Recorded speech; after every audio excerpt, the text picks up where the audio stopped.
up, world? It's your girl, Ebonée, aka the Princess of New York, and I am back with another interview. Today's guest has transformed his life to be a positive influence to his community and the people around him. Stick around.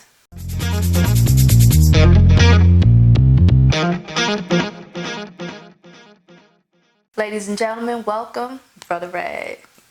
Peace and blessings, family. I'm glad to be here. I'm glad that you're here too. Thank you so much for coming. Thank you for bearing the weather, all the traffic and everything.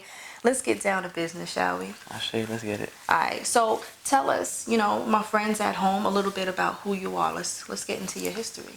So, I'm a spoken word artist. I do a lot of just poetry. A lot of it is more feeling, enlightening in a sense, telling my story, coming from a certain struggle, being homeless or drugs in the household and stuff like that, and actually coming to the other side of that and transforming, and what that looks like. I'm also a mentor, and I go to different schools and I speak to the young brothers about either cultural enlightening or just enlightening yourself, how to empower yourself. Okay. And again, how to be young black and brown strong men for our community, be present in our community. Okay. That's dope. How did you get into, would you say it's public speaking or just a mentor, as you said? I would say more mentor. I do public speaking, but my focus is more to the community. So it's more mentorship that I do. How did you get into that? So when I went to high school specifically for old boys, and it was for at-risk youth at the time. I was just coming home and out of foster care and coming through all that trauma. So they picked me up. In that school, it showed me so much culture and tradition and who we were as black and brown men, how to affirm ourselves and walk and talk strong and not have to be, what was depicted of us or what's expected of us, how they would say. And just a lot of things, even the little things, like how to tie my tie. If it wasn't for that, I probably wouldn't know how to tie, like a tie, like a real, not the two loop, not the two loop thing, a whole everything, like real be proper and know how to present yourself, and also without compromising the integrity of self, which was very good, It told us a lot about our history, as black and brown people, who we was and where we was coming from, some of the obstacles that we may have had to overcome in our past that we kind of take for granted now, because everything is so easy. It looks free, but it's like a veil also. Yeah. It looks nice on the surface, but you remove the veil is uglier than what you think. I like to be that, expose that kind of stuff, and still be my highest self. Okay. Really speak about enlightening, uplifting yourself, and tapping it back into your resources, the energy around you, and just the energy of your highest self. Okay. How did you get into, like enlightenment and like manifesting and things of that nature, like getting into like, your inner being? So it was like a line, like, I think I really started getting into that in high school, like witnessing my mentor being who he is and affirming himself as a black man. And I didn't talk to my mentor until like I almost graduated, because he was like repellent for me. I was super savage or being a little crazy in the street. But just seeing him, always inspired me to be that. So I started talking to him and I started asking like, what are you doing? What are your rituals like? And he started breaking some things down for me, which I always appreciate. He's still my mentor to this day, even though I mentor for him in some of the schools. Okay, cool. But he started getting me into that. Do these kind of practices, do this. One of my biggest messages, you gotta listen to your elders sometimes. For sure.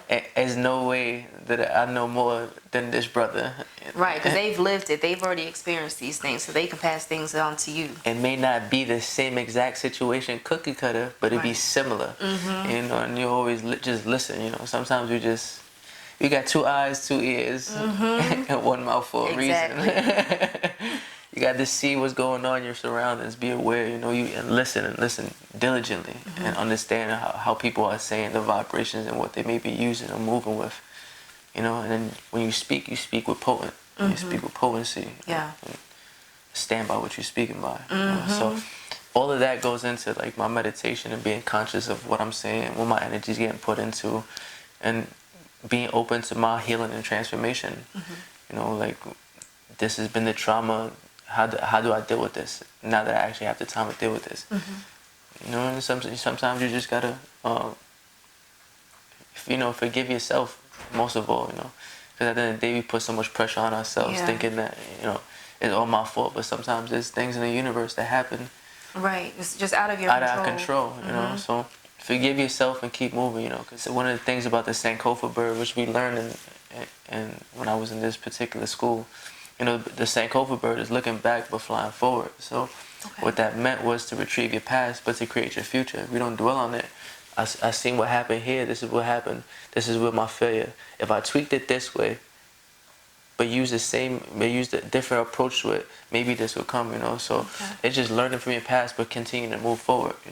Was the transition into your new lifestyle, was it a hard transition to make? Did you fight it along the way, or or was it kind of like, you know what, I'm ready to do this? Like, what, did you just feel led and you just kind of like glided into it, or were you like fighting the whole way? Oh no, I fought. That was a fight because you grow up with a particular image of yourself, and depending on where you live in, whether you live in the hood, your surroundings, you have to navigate as such.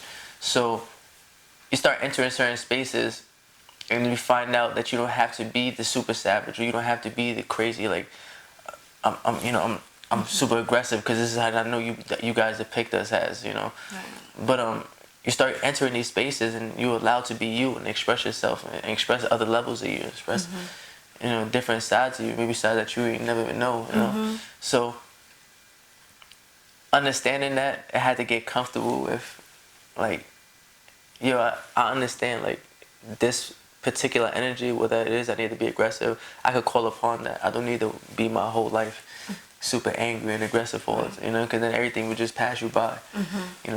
Opportunities and doors get closed that way because it seem approachable, and people may get the wrong notion off you. People read body language more than you think. Yeah. The energy, even if you don't realize that you pick up on energy, we all operate on energy, and energy is definitely transferable, and a lot of people don't understand that. Do you feel like your upbringing, because you mentioned that you were, in foster care and you were in the system, how do you feel like that impacted where you are today? I mean, double-edged sword. It impacted me both negatively and positively. For the most part, in the younger phases of my life, I was very wounded and didn't know how to handle that wound, and didn't know like how to express certain things, feeling alone, feeling trapped, kind of thing. In my own self. But going into my old, into my young adulthood, because I'm not very old. But I start understanding things and like why things happen like this, for it to happen this way. The universe is gonna test you all the time. They say the Most High don't give you what He don't believe you can handle. So, I'm gonna throw this at Him. Let me see what He does with this. Okay, he completed that. Let me throw this at him and get a little harder. Now, so you just gotta roll. You just gotta roll with it. Give thanks to the lessons that, whether they come negative or positive. You can't be stuck in what it is that they're giving. What do you perceive yourself as? What do you believe yourself to believe? What do you believe yourself to be? Because if you don't believe in yourself, how do you expect me to believe in you? Right. How do you think people should go about that if they're having like a tough time and they're like in this dark place and they're having a hard time going to the light? What would be something that you would tell that person, like, to like try to help them get into that path? Because it's hard to come out of that dark place, especially by yourself. One of my escapes was playing instruments. Okay. So I found a niche. I found a release. That's what it is. We have a lot of pent up emotion and don't know how to express it. Most of the time, if you can find an outlet or release, you just drown yourself out of the world for a second, you know. And whether you're a great artist, whether you could read screenplays and bring it to life the first time you read it, you know, or spoken word artist, you know, you write and you expressing it, you letting that out, you know, and in that process, you can be as raw, as gritty, you can be as uncensored as it is that you want to be, and because you're expressing the rawest form of the energy and you dispersing of it, you know. For the most part, we don't have the outlet, so it comes out however it comes out, and sometimes it just looks like unjustified, but you don't know what I'm dealing with, and I don't know how to express this, but I always was inspired by music, like all my life, you know. I grew up in the South Bronx, you know. There's flavor everywhere around me. There's, you know, you hear salsa music, you hear rap music, you're hearing disco music still, you're hearing freestyle music, which I love. I'm not gonna front. I don't know if you know freestyle, like George Lamont, and like that kind of like that kind of stuff. I grew up in a Spanish household, you know, that we just bumping all that flavor, you know. So you know, keeping that alive. What are some of the rituals now? You were saying that you know, when you finally did speak with your mentor, you know, he kind of broke down some of, you know, his rituals. What are some of your rituals? So one of my rituals is like, I usually wake up in the morning and stretch, get my blood flowing, and like really be in my head. You know, they say between 2 or 3 o'clock is like the witcher hour or something like that. You know, that's when your brain starts going crazy and all these ideas start coming out. You know, when you wake up also in the morning, as soon as you wake, like open your eyes, your brain is so crazy active from maybe you in your REM sleep or you're dreaming, that if you could get the blood flowing and you could express that as fast as you can, you know, like amazing things come out of those few seconds of thought. Yeah. You know, because you're still like in that dream world reality. You can kind of see you see the veil. You see the veil between fantasy and reality. It's just manifesting that, you know, your fantasy to your reality. But my meditation is just, you know, just breathing. After I stretch, you know, just breathing, being conscious of my breathing. Imagining what it is that I see myself envisioning doing. Like, what are my steps? You know, we have this really grand picture, but how do we get to that? You know, and so a lot of my meditation, I'm planning those little baby steps. Like, this is what I'm gonna do. This is what I'm gonna do. How does it look? You know, I kind of like foresee it already, and then I kind of just fulfill it in that sense. You know, then, you know, I do things with like the sage and the Palo Santo and the resins, you know, to clean the energy, make sure things are flowing in a certain way, like the feng shui. Yeah. Feng shui, kind of things like that, you know. So that's just, you know, keep my space clean, you know, because when you meditate and you opening up your field, so there could be things that's coming into you that you may not know. So how do you process it, or you may not understand what it is, you know. So keep the energy clean, keep it, you know. Keep it clean for yourself and safe for yourself. Right. You know, as much as we may be at warfare with educational things and, you know, warfare with petty things like land or oil and stuff like that, which is not ours, you know, because it belongs to Mother Gaia. But there's warfare that happens on the spiritual level also. Yes. Yeah. You know, and people don't understand that. It's not until you in those realms, and you want to dabble in that kind of stuff, that you really see what really go on. You know, with other things. It's both black and white magic, but that's what people think, you know, perceive it or what they practice in. You know? Yeah, there's a lot of spiritual warfare out there. It's deep. I want to get into like the Palo Santo because, you know, I like, you know, my herbs and, you know, my incense and things like that. And actually, we started talking about this when we met at the Made for Kings show, when we were in the studio. So I want to get into that and tell my friends at home about, you know, like the purpose of like the Palo Santo and the sage and the resins and things like that. Yeah, I say so. The resins, you know, it's almost like kind of like aromatherapy in a sense when you think about it. You know, the resins is going to clean the space, like Copo is going to keep the space clear and clean. You have things like amber, which creates a certain sense, but also creates a certain protection in your space. You have lavender, you know, because I burn lavender too when I have cedar. You have cedar. Cedar's a very a very deep teaching because cedar is burned for prayer. Okay. You know, and that's kind of like how you pray directly to your ancestors. You know, you putting that energy into it. You know, everything is communicating with us all the time. So these elements, you know, if when used right and used in the appropriate sense, you know what they are for. They'll tell you what they're for. Okay. The Palo Santo, you know, I burn the Palo Santo, and it's to clear the mind. Okay. You know, at least is what I was taught. The Palo Santo is an actual tree, and it's been now that Palo Santo is so in high demand, that stuff is getting chopped down and so at such a fast pace that people have to now like what's it called, like fabricate it. When you burning these things, what is your intention for burning it? Because it is a prayer. You cleaning the space. Like, what is it that you need this for? So you know, we have to respect the elements too. You know, because if you treat them good, they're gonna treat you good. You know, Yeah. reciprocate it. So the sage, you know, again is a blessing. It's usually cleanse the energy field. You know, the sage also is a lot with it. You know, because you're supposed to bless the sage before you burn the sage. You know, this is why when people are making the sage bundles, they're doing that in a prayer. Okay, They're like when they wrap the twine around they're it. doing that in a very conscious prayer. So it is that they're not letting off any negative thing off them, or they're having pure thoughts while they're doing this kind of stuff.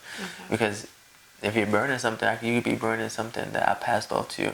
It may be bad energy, you know. So this is a very, very sacred practice. You know, so just be conscious of what it is. Like, you have to speak to it when you're burning it. What is it that you letting go? What is it that you trying to get away from? When you're actually lighting it, actually say, you know, like, I'm dismissing this or dispelling this. I welcome, you know, this certain thing. You know, and then you speak that into the fire, because when you burn the sage or the Palo Santo, you see it lights for a second. You know, you speak that into the fire, and then blow it out. And then I blow it out personally, and then I let the smoke kind of dispense it clear, because I'm speaking what I'm trying to manifest into the fire. The fire is another great teacher element. You know. Do you blow it out, or do you wait for it to blow out on its own? It depends. You know, I usually, like, if it's at the tip and it's not burning too far down, like to my fingers or anything, I'll kind of just shake it out. But I let it burn out by itself. So most times, unless it's like a small piece, and again, it's hurting me. But I try to shake it out and not blow it out. You know. Okay.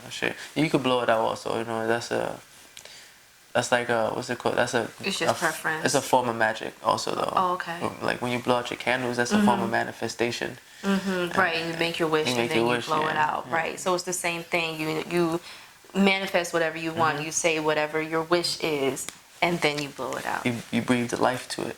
Okay, that makes sense. Yeah. When you say it that way, it does make sense. How do you go about, you know, blessing the sage or the Palo Santo, whatever the herb is, before you light it? How do you go about blessing it first before actually lighting it? You have to say a prayer over it. Okay. You say, like, there's certain prayers that's in certain traditions that are spoken to it in a way to bless it, you know. These are things you could look up. You could look up, or if you have access to maybe some of these indigenous people, or people that may be practicing this on a high level, they can teach you prayers to bless the sage with. For me personally, I kind of just hold the sage and speak to it, and I kind of like give it its assignment in a sense.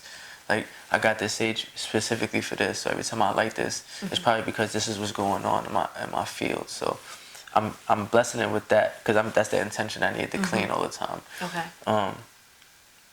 But you know, it's just different ways. You know, the biggest way, or the best way, I would say, to bless your sage, you know, is if actually you made it yourself with your energy in your hands, and you make your bundles, because again, you're keeping your mind clear of any negative intention or any harm that you may be putting out or negative energy in general, you know, and you're actually working with the raw matter, right? And you're working with your energy, and you're forging, you know, and so you're keeping your thoughts clean, and you know, you're giving it as assignment, like I want this to bless this or to cleanse this. Okay. You know, again, the certain traditions have like certain songs, and it'll bless it. We have certain tobacco songs. You know, we have songs for the four directions, for the four cardinal directions. We have these things that are like prayers for that. For certain things. So, do you teach people this as well? I'm personally don't teach it because I'm still learning a lot of it. So, but I do always find myself in a position of being teacher student somehow all the time. They say that's because my Sag sign. Because the Sag is supposed to be one of the teachers of the astrology. You know? They're the philosopher. You know, they're also the wounded healer, which is funny. I'm Sag, so it's funny that that's what it is. One of the depictions of it is. And I consider myself a wounded healer. How do you feel about just people's interest in, you know, like the herbs and the crystals and meditation and yoga and things like that? How do you feel about people's interest in it now? Because it seems almost kind of like a fad right now. You know, a lot of people are truly interested in it, and a lot of people, you know, have, you know, just realized like, oh wow, this is really good, and they've tapped into it. But some people are just doing it because it's in. You know, how do you feel about all of that? You know, it's not my place to judge or to feel any kind of way about it. But if that's what you want to do, then you know it's available for you to do. You see how it is, but the people that I would say would be doing it for fad and stuff like that, they would never understand like the true properties of what's going on because they're trying to be appealing to somebody. One of the main reasons when I locked my hair at 21 was because I was consciously giving up my vanity in a sense where it's like I know which I depict or which I perceive of people with locks already is. But again, if you can't see me past my locks, then you will never be able to understand me and see me as a brother, has a mentor, has, you know, who I actually am when I'm vibrating at my highest level. You're only gonna see me from your perception or of your wounds. Right. You know, so the fad thing, you know, I really can't place no judgment because people have a fad and may stick to it because it's like, oh, I'm actually interested in this. Like, I'm actually like really being called to this. So let me actually do my research. Then you do again have them people that are just like, yeah, I rock crystals and.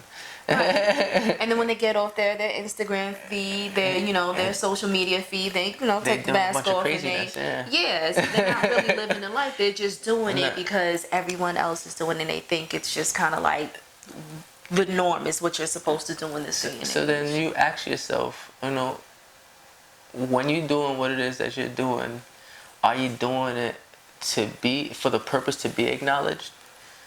Because if that's the case, then you kind of not really doing it for you. You're doing it for the appeal of what you're trying to give people, what you want people to perceive of you. Right. But, you know, man's character is judged when the doors are closed, when he's by himself. You know, so are you the same person that you are when you by yourself in your room than you are in front of your peoples, in front of certain groups? You know, how do you have to present yourself? Do you rock your crystals only when you know you're around people that rock crystals, and then when you in the bar you take them off? Like me, I walk around. I was given these necklaces at like 11th grade, and I never took them off. Since high school, I've never took them off. Like I take them off the shower, obviously, but I've never taken them off. You know, and it was acknowledged to me when I first started to open up my voice and actually be who I am, like and be affirming myself as this. So my mentor actually, you know, Dorn, I would say. It kind of gave this to me, you know, as a blessing for me. And then the crystal was, you know, it was something that was given to me as well for my protection as a healer crystal. This is a citrine. It's a sunstone. It's a kind of quartz. You know, one thing I know about quartz is that it amplifies the emotion and the energy around you. So you may be feeling something that may be not even yours. Because you're crystals, Right. But it's also, tapping into your intuition and into what that really is. But if you're doing it and you for a fad, just be conscious, of what it is that you're actually doing it for. Because there's people that we really practice this kind of things and really trying to heal the things that the eye can't see on the surface, or what our perception is. We really healing certain wounds and trauma that certain trauma don't even belong to us. Certain traumas from our grandparents and our parents, and that's just in the bloodline memory of how we it's react. Just passed down, or from like people who are in your circle. We end up holding on to the burdens of other people, while we're trying to, be there for other people, and that's what we're supposed to do. But sometimes, especially as an empath, you end up like kind of putting that burden on your shoulder, and now it kind of like consumes you as well, So, and one of the things, it's great that you said that. One of the things I always say, especially me, and I had to remind myself this too a lot of times, like me being a healer or being perceived as a healer, however you want to see it, I consider myself a healer because I'm healing myself before I feel it, because you can't heal anybody else if you're not healed. I was about to say. It is not your responsibility or job to physically heal.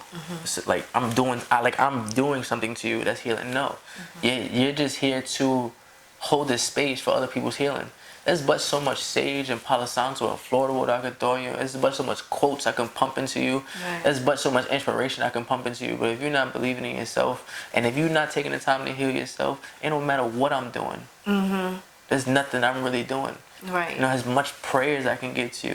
If that person is not taking the time to heal himself, I'm not doing nothing. I'm holding a space trying to be the inspiration for you to heal. And if you need help, I got you, brother. But you have to do the work. How can one get in contact with you in terms of like becoming a mentor, or like going to the different schools or facilities to speak with the youth or whomever they want you to speak with? You can contact me. My email is incarnation, ENCARNACION, Okay. 92 at gmail.com. So you could definitely contact me there. You could also contact Akobin41, who's my mentor. Direct email. He's the one that actually own the organization for that kind of stuff. And spell that out for the people. Akobin is AKOBEN 41 at Gmail. Okay. It's the number 41. Number 41, yeah. Okay. Akobin's a war horn for people that don't know. It's another Ndrinka symbol. Okay. It stands for vigilance. When you blow the war horn, the warriors gotta answer the call. Like the big, okay. The warriors answer the call. So that's one of the things that, if you ever see me perform, one of the first things I say is, when I say Akobin, I need y'all to say ready for action. So I'll yell out Akobin. Okay. The crowd will respond in that way, because now I know I got the warriors' attention. Okay. I do everything very militantly in a sense when I'm presenting my poetry. Okay. Yeah. All right, so let's get into that then. Let's get into your poetry and your spoken word. We touched a little bit, on it. It's kind of one of your ways to release and kind of, graduate to where you are now. Where do you perform? How often do you perform? When you perform it next? Do we have any clips? Definitely. So Instagram, you can see me on Instagram also. Instagram is BroRed Kilo Rats. Kilo Rats is it's a very deep story. Go ahead, because the people gonna wonder, like, wait a minute, he talking about uplifting and meditation and higher resonance and vibration. So Kilo Rats, my brother had this tag on his Instagram before, and then he got incarcerated. Okay. So I took his name and honored him. Okay. But it's bro_red_Kilo Rats. As much enlightening as I did, I still grew up a part of certain systems and certain ways, around certain wolves. One of them things was, everything's not for everybody's ears, and being seen as, a snitch or a tattletale was very looked down upon. Yeah. And then the way I was growing up, I really couldn't say things like, I really couldn't talk about what was going on out of my life because it would have risked either my mother being incarcerated or me going in the foster care system. So if they found out, they found out. However they found out. But just navigating the streets, and you understand the street code, so that gave birth to that. Okay. But clips, yes. Bro Red, Killer Rats, you can see it, clips of me doing some spoken word. I do a little quotes or like little random thoughts on there every now and then. You can see that up on there. My next performance, December 19th at the 5 spot out in Brooklyn. I'll be there. Don't miss it. Be there. So is there a fee to get in, a door fee, anything like that? I believe it's like $5 to get in. Okay. Drink minimum or anything like that? No. I mean, there's a bar attached to it, but I believe the brothers actually rent the space out. Okay. From the bar to actually do these performances and stuff like that. So there'll be like a admission fee for for the show, but the bar is there because the bar is there. So what would you say your style is with regard to your spoken word and your poetry and it's all the same thing? Yeah. It must be. It's a funny. I kind of sound old school when I rap or when I do I have old school cadence. All right, let me hear some. Let me hear some. Alright, so I have some called Unity. Unity is like, my name is Unity. It's new to me. How people keep refusing me. Got me for my jewelry, now mama writing eulogies. Violence in communities was never nothing new to me, cause growing up upon these streets was like a crazy movie scene. Let's stop the savagery, and brothers don't be mad at me, cause I just want a future for my son to have a dad to see. It's kind of sad to see how everybody family but only come together when they hear about a tragedy. We need a strategy, a plan for all humanity, cause living in catastrophe the reason for the casualties. What happened to camaraderie and leagues of all equality? They changed the sense of honesty into the new commodity. Trust is like a lottery, acknowledge but don't lie to me. Cause if real could recognize the real, then you can see what I can see. We're claiming a democracy, but living in hypocrisy. It's a mockery of all the harmony that prophesies. Commonwealth monopolies, warranties and guarantees, only for the moment cause tomorrow wouldn't promise me. See, said I remember when my granny sang about the love the peace will bring. We need to learn to work in sync. Can't see my brothers burn in sync. Rectify deceptions, bringing truth to common misbeliefs. We need to take a second, make corrections to the quality. Now brothers follow me down the road to all equality, and that's unity.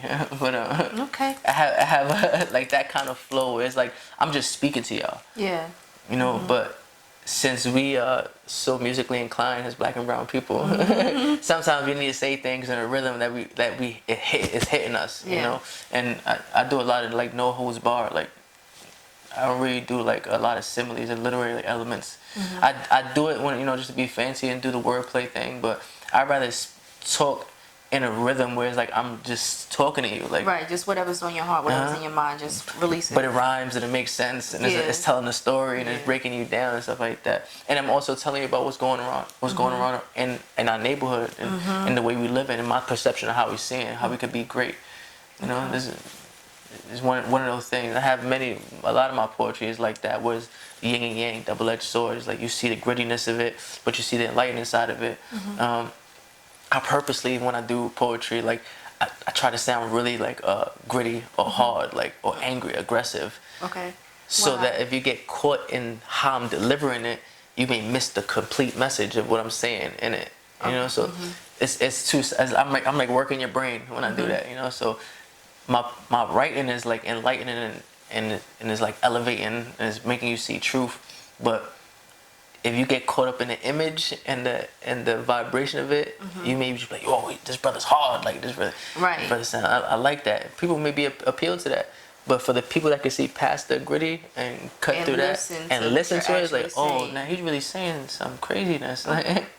So I like to do that. I like to do that. I don't really have a particular style. I was just all that old school stuff influenced me. A lot of Pac and. I was about to say, so who are some of your influences?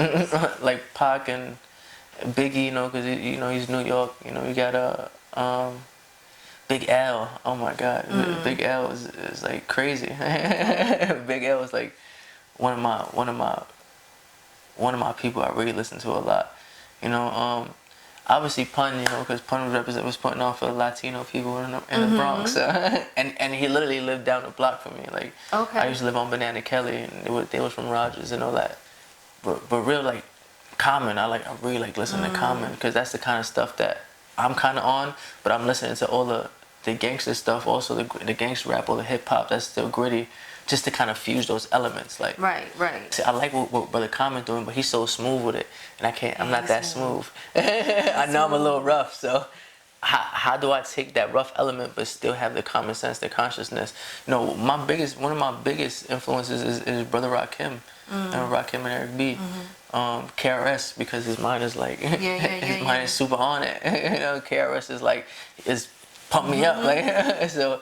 I still listen to like old school hip hop. Like, I listen to today's stuff too. I appreciate it. That's one thing that people don't understand. Hip hop came from party music. Turning up and stuff like that. And Grandmaster Flash had white lines.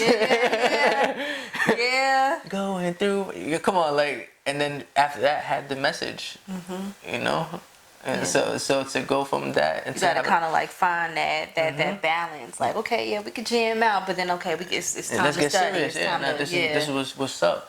And then it's so forth and so on. Brother KRS-One was doing the same thing.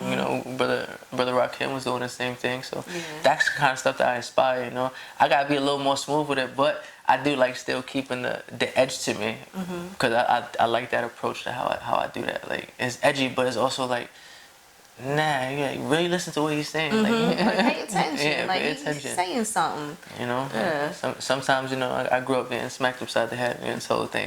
That's my approach to poetry. You getting smacked upside your head, like, listen. Pay attention. Listen. Pay attention. Yeah. Okay. So I didn't ask you who were some of your influences with regard to like vibrating higher and like the meditation and things like that. Who are some of your influences there? More like my inner circle people, like my mentor. I have a teacher and stuff like that.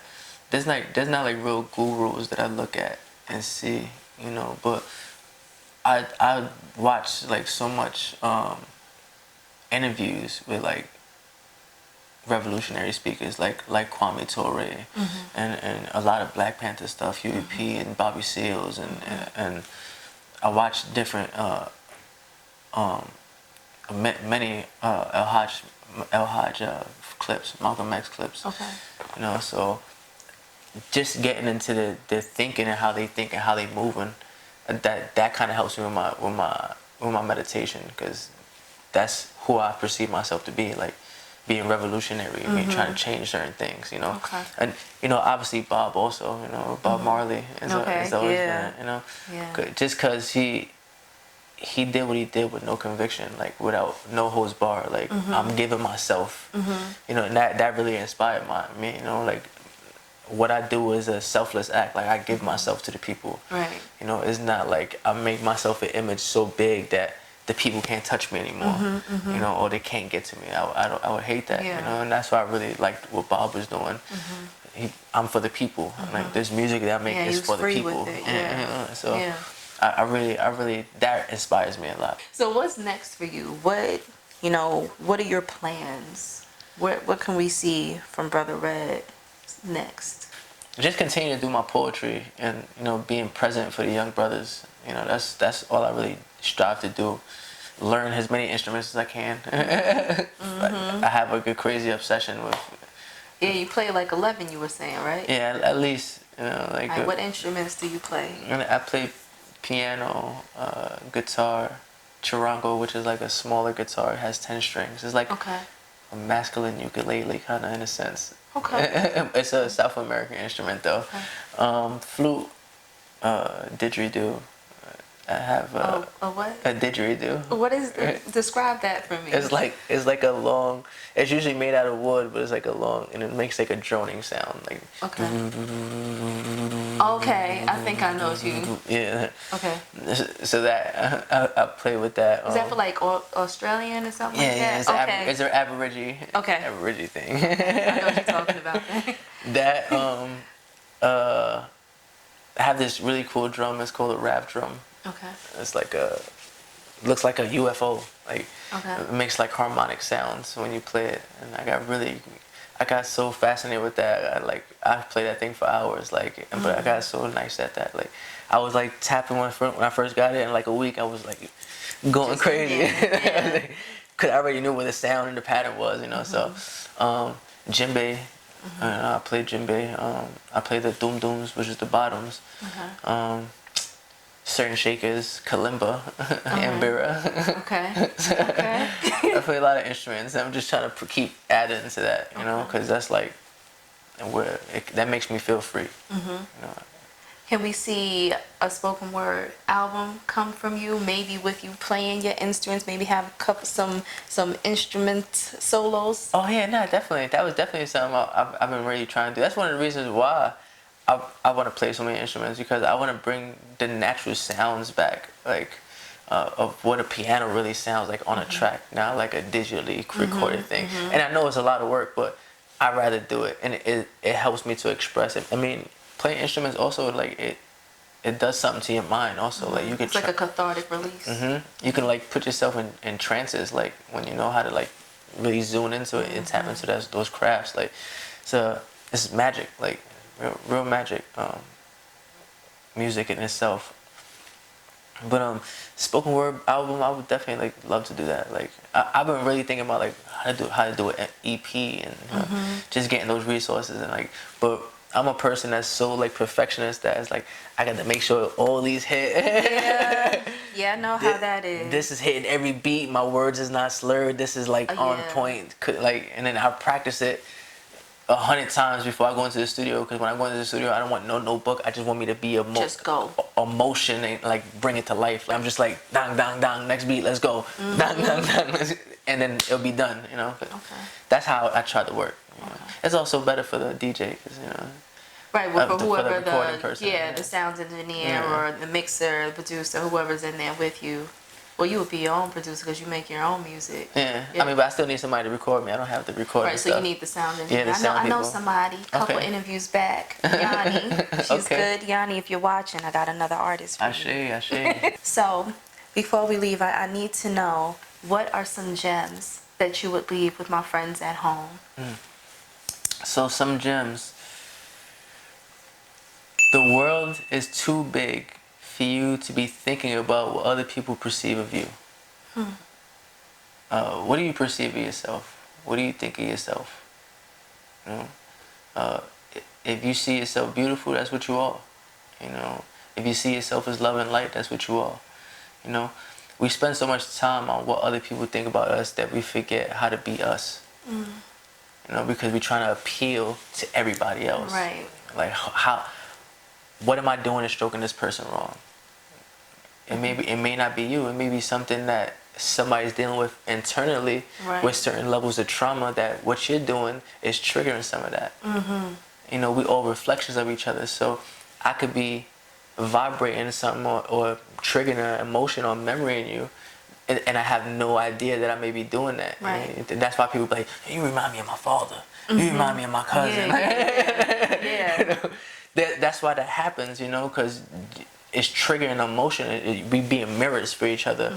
So one of the things that I always say every time I do everything, especially when I'm in front of people, no matter what I do, I try to do it at my highest vibrations, so I can reflect your highest self in you. You know, I'm only allowed to be this way because I made myself be this way. This is what I perceive myself to be, me moving high. So I hope you see yourself as such also, because y'all all great. And I say that a lot in my when I do my open mics, you know. Y'all great. We came from kings and queens and stuff like that. Right. Yeah. And so understand your greatness and understand who you are. You know, and go down like, who are you to yourself?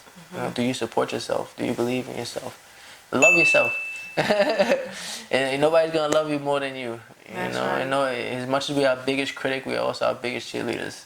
You know, so keep pumping yourself. You know, and if you know, you get down, just know that Brother Rez is constantly pumping love into the universe. So I hope you feel it.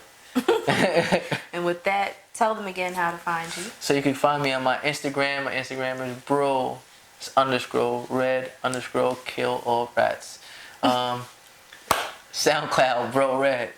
Go see me on SoundCloud. I got a couple tracks on there. I got to put some more stuff on there, but I still got some stuff on there. Like you probably hear a little bit of my evolution on there. But go check out the SoundCloud, Bro Red, BRORED, Brother Ready Every Day. Okay. And if they want to get you to like speak at, their institution? Oh, institutions, you want me to speak at anything like that? You can contact me directly, ENCARNACION 92 at gmail.com, or you could actually contact my mentor directly at Akoben, AKOBEN 41 at gmail.com. Just drop a link. I'd love to come to the school or wherever it is that you want us to present us at, and just do this healing, do the work. It's time for some of our people to wake up. Yes. Or start healing some of these wounds that we keep putting bandages over. A lot of us walking with gunshots and putting a band-aid on it. Yeah, yeah, you gotta take that bullet out and stitch it up. I say, and I mean that metaphorically. There may be some brothers really putting band-aids on their gunshots, but yeah, I was speaking metaphorically too, but yeah. I know some brothers that do some wild things. So, but yeah, start getting into your healing. Well, unfortunately, that is our time for today. Make sure you follow Brother Red on Instagram. Check out his SoundCloud. Go ahead and hit him up on email if you want him to speak at your institution or your event or your retreat, what have you. Make sure you follow your girl Ebonée on Instagram, Ebonée Forever. Make sure you are subscribed to the YouTube channel, Ms. Ebonée Online. And until next time, y'all, stay fabulous. Peace. Peace. Peace and blessings.